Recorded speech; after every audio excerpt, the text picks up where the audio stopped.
Operation Mahadev हो गया, done and dusted.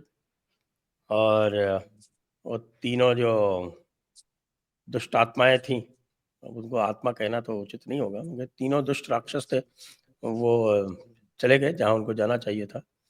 वो मनी मन 72 हूर बोल रहे हैं या 72 जल्लाद बोल रहे हैं, जो भी है। लेकिन लोग कह रहे हैं कि साहब आप तो, इसकी टाइमिंग बड़ी सस्पेक्ट है। जब डिबेट शुरू हुई उसके बाद आपने मारा, या उस समय जब आपको पता चला कि डिबेट होने वाली है तब आपने मारा? आपको पहले से पता क्या था? संजय जी, ये तो रामचरितमानस में हानि लाभ जीवन मरण यश अपजश विधि हाथ, जीवन मृत्यु का मालिक तो परमात्मा है। हम लोग या आप या सिक्योरिटी फोर्सेस थोड़े ही हैं जिसकी मौत जहां जिसको लिखा के ले गई। अब जहां उनका 72 हूरों से मिलन नियत था उस दिन हो गई। लेकिन हमारे इकोसिस्टम में एक बड़ी दिव्य बात है, और वो दिव्य बात यह है कि उनको हर चीज में सुख। खासकर अगर किसी जिहादी के ऊपर अगर आपने गलती से देख लिया तो आपने बहुत बड़ा गुनाह कर दिया। आपने अगर पाकिस्तान के खिलाफ बोल दिया आपने बहुत बड़ा गुनाह कर दिया। आपने अगर किसी जबरन धर्म परिवर्तन करने वाले खिलाफ बोल दिया तो हमारे बड़े से बड़ा वकील खड़ा हो जाएगा आपके खिलाफ और सुनिश्चित करेगा कि आप जो हैं अकलियत के खिलाफ हैं और नॉन सेकुलर है। आपका जो बिल्कुल जहनियत है वो बिल्कुल फिरका परस्तों वाली है। आपने अभी देखा कि एक जो मौलाना है उनके ऊपर ये आरोप है कि उन्होंने जबरन धर्म परिवर्तन कराया ईस्टर्न उत्तर प्रदेश में, और अखंड प्रताप सिंह नाम के लड़के को उन्होंने एम्प्लॉयमेंट दिया अपने स्कूल में, और एक सादे कागज पे 100 रुपए के दस्तखत बनवा लिया एफिडेविट पे। अब जब मुकदमा लिख गया, मौलाना जेल चले गए, तो दो पार्टीज हैं हमारी, एक आप समझ ही सकते हैं जो राष्ट्रीय पार्टी, और दूसरी एक भीम आर्मी है। उनका नहीं, ये बेगुनाह है, इनके पास कौन सा आला है, ये सीबीआई के मतलब ये पैदा करने वाले हैं, ये आईबी के पैदा करने वाले हैं। इनको अभी से मालूम पड़ गया कि ये बेगुनाह है, और उन्होंने एक चिट्ठी लिखी, जो राष्ट्रीय पार्टी उन्होंने चिट्ठी लिखी कि हमारा लीगल सेल, हमारे वकील इनके बचाव में इलाहाबाद हाईकोर्ट जाएंगे। आप समझ रहे हैं कि ये बेकरारी कि आपने उनकी तरफ देखा कैसे। और रही टाइमिंग की बात, आप में अगर दम था तो आप तो सवाल जवाब कुछ और कर रहे थे, ऐन मौके पे आपने गोल पोस्ट ही बदल दिया। ऐन मौके पे आपने देखा पार्लियामेंट में इन्होंने गोल पोस्ट ही बदल दिया। बात करना चाहते थे कुछ, बात कर रहे हैं कुछ, किस्योनी बिलैया खंभा नोचे। अब इनके पास और क्या विकल्प थे जो कि कह दें। आपने भी अपने सेवा काल में देखा होगा, कभी कभी ऐसा होता है कि कहते हैं कि जब तक इनकी तिरही के पहले जो आतताई हैं, हत्यारे हैं, इनका निस्तारण हो जाएगा, दोनों तिरही एक साथ होंगी। और कभी कभी दशकों में आपकी वाणी में सरस्वती बैठती है, और तिरही दोनों की, आतताई की भी मृतक की एक साथ हो जाती है। और ये आपने भी बहुत देखा है, मैंने देखा। ईश्वर के न्याय में हमें विश्वास है, लेकिन जिनको ईश्वर के न्याय में विश्वास नहीं है, जिनको हमारे फौज के ऊपर हमेशा संदेह करना है, जिनको पुलिस बल के ऊपर संदेह करना है। आपने देखा होगा पार्लियामेंट में आज हमारी पुलिस, पैरामिलिट्री फोर्सेस, आईबी और पैरा कमांडोस, इनको कितनी बधाई दी पूरी पार्लियामेंट ने। लेकिन कुछ लोग हैं अंदर से बिल्कुल विचलित, बिल्कुल अंदर से उद्वलित, अंदर से बिल्कुल विक्षिप्त, और विक्षिप्तता में आदमी कुछ इस तरीके की बातें कर देता है जिसको हम आप कहते हैं अनर्गल प्रलाप। तो जब आदमी अवसादग्रस्त हो जाता है तो उससे आप और क्या अपेक्षा कर सकते हैं। लेकिन अगर आप में दम हो तो आप इससे बेहतर करके दिखा देते। जब 26/11 हुआ था तो आपने क्या कर दिया था। जब मुंबई ट्रेन ब्लास्ट हुआ था उनके, आपने ऐसा कौन सा काम कर दिया था। वास्तविकता यह है कि इनका निस्तारण हो गया बड़े कायदे से, और अभी क्या है, न ऑपरेशन महादेव समाप्त हुआ है, न ऑपरेशन सिंदूर समाप्त हुआ है। और जहां जहां घुसपैठिए पकड़े जा रहे हैं, जहां जहां आपके ये कन्वर्शन एजेंट्स पकड़े जा रहे हैं, जहां जहां कन्वर्शन फैक्ट्रीज पकड़ी जा रही हैं, आप देखेंगे कि एक जगह इनकी जो है भोंपू की तरह ये चूरन बेचने वाले इनकी दुकानें चल जाती हैं।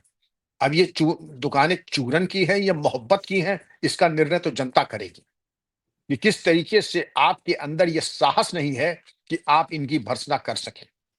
इनके अंदर वो साहस नहीं। अगर हम इसकी बात पे आ जाए कि जो कन्वर्शन फैक्ट्रीज है, अभी तो आपने छांगुर को देखा, छांगुर के यहाँ 14 लोग पकड़े गए। अब आपने आगरा में देखा, दीपक कुमार पुलिस आयुक्त ने, संजय जी, ये कहा कि 14 गिरफ्तार हुए हैं और 7 लड़कियां बरामद हुई हैं।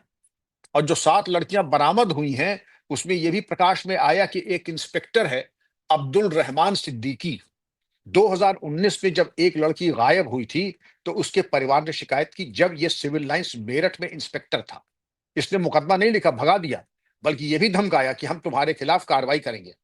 तो जितना जो पाप अनाचार ये सब हुआ था, उसके बाद अगर आप देखें कि अब्दुल रहमान अरेस्ट हुआ। अब्दुल रहमान का जो पहले नाम था ऑपरेशन उम्मत चला रहे थे, ऑपरेशन उम्मत।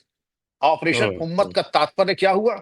ऑपरेशन उम्मत का यही हुआ कि हम ये दावा हम्म, करते हैं। यहाँ पे जो पाकिस्तान के जो दो एजेंट थे, जो जो करते थे, पाकिस्तान के दो, एक तनवीर और एक उवैस, दो पाकिस्तान के एजेंट भी इसमें पकड़े गए।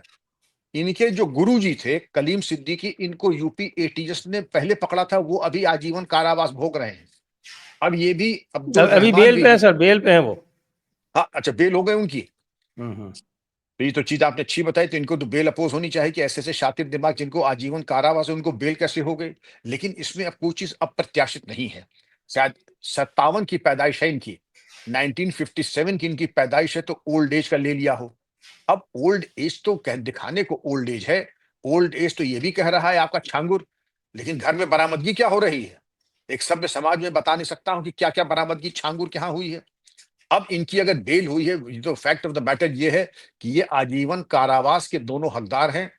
और कलीम सिद्दीकी को तो मिल ही गया आजीवन कारावास, लेकिन अगर बेल पे आ गए हैं, ये चीज विचारणीय है। और मैं जरूर देखूंगा कि इनकी बेल किन कारणों से हुई, ऐसे शातिर दिमाग की।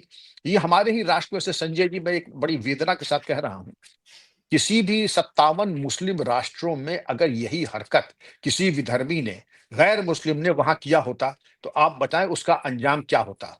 अफगानिस्तान में, पाकिस्तान में, सऊदीया में, दुबई में, कतर में, अगर किसी क्रिश्चियन ने मुसलमान को क्रिश्चियन बनाया होता, या हिंदू ने किसी मुसलमान को हिंदू बनाया होता, तो संजय जी उसकी क्या गति होती? उसका का अलंकरण होता?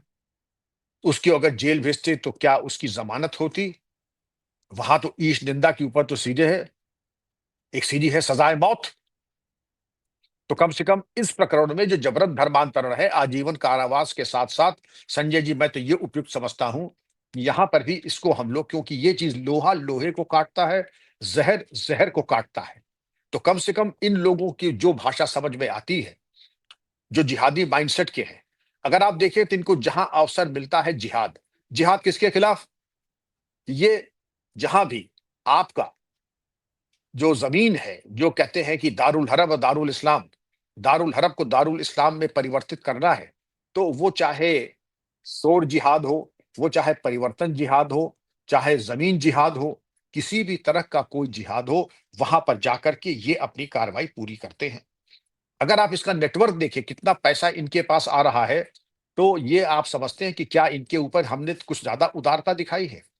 हालांकि जबरन धर्म परिवर्तन करने में 8 राज्यों में ये कानून है, और अधिकांश में आजीवन कारावास। और आजीवन कारावास वो नहीं जो 15 साल या 20 साल वाला है।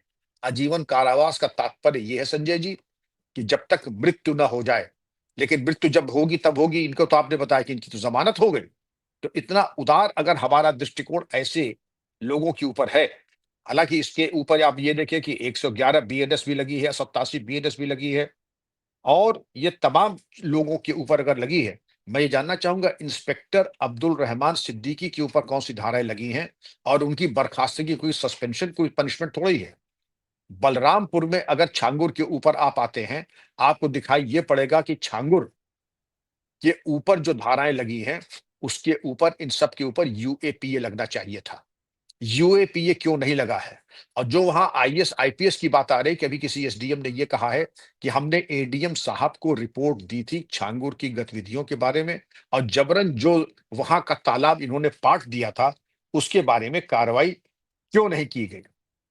दूसरे, हमारी इंटेलिजेंस और पुलिस एजेंसीज को संजय जी ये चाहिए कि देखने की जरूरत है कि जो पबजी और लूडो खेलते खेलते लड़कियों को वर्गला करके उनको धर्मांतरण तक ले जाते हैं, उनको प्रलोभन देते हैं, फेसबुक और तमाम सोशल मीडिया चैनल्स पर उनको वर्गला करके पहले ब्रेन वॉश करने के बाद उनको आपत्तिजनक वीडियोस बनवाते हैं। आपके पास मैं एक भेजूंगा वीडियो, वो सार्वजनिक रूप से करना ठीक नहीं है। मुझे लगता है कि पश्चिम बंगाल की किसी स्कूल में बच्चियां वर्दी में है, स्कूल की यूनिफॉर्म में, और जो बिरादरी खास है वो एक हिंदू लड़की को घेरे हुए और तमाचा ही तमाचा, बाल पकड़ के मारना उसको, कि तू मेरे भाई के साथ जा, उसके साथ संबंध बना, और नहीं करेगी तो हम मार मार के भुरकस निकाल देंगे। और वो लड़की रो रही है। मैं ये जानना चाहूंगा, खैर पश्चिम बंगाल में जो हालात हैं और जो इको सिस्टम है संजय जी, बहुत ज्यादा की उम्मीद नहीं की जाती है, लेकिन मैं चाहूंगा कि आपके चैनल के माध्यम से उस चीज को उजागर किया जाए, वायरल किया जाए, कि पश्चिम बंगाल सरकार ये देखे कि क्या हिंदू बच्चियों के लिए वहां पर रहने की कोई मतलब हक है कि नहीं है, या हिंदू बच्चों किसी तरीके से मारी जाएंगी, कूटी जाएंगी। बांग्लादेश में तो जो हो रहा है सो हो रहा है, पाकिस्तान में जो हो रहा है वो हो रहा है। क्या अब हमारे देश के भी यही दुर्दिन है कि हिंदू बच्चियों को मार मार करके अपने भाई के साथ संबंध बनवाएंगे, और प्रशासन मूक दर्शक, स्कूल का तंत्र और एडमिनिस्ट्रेशन मूक दर्शक बना रहेगा?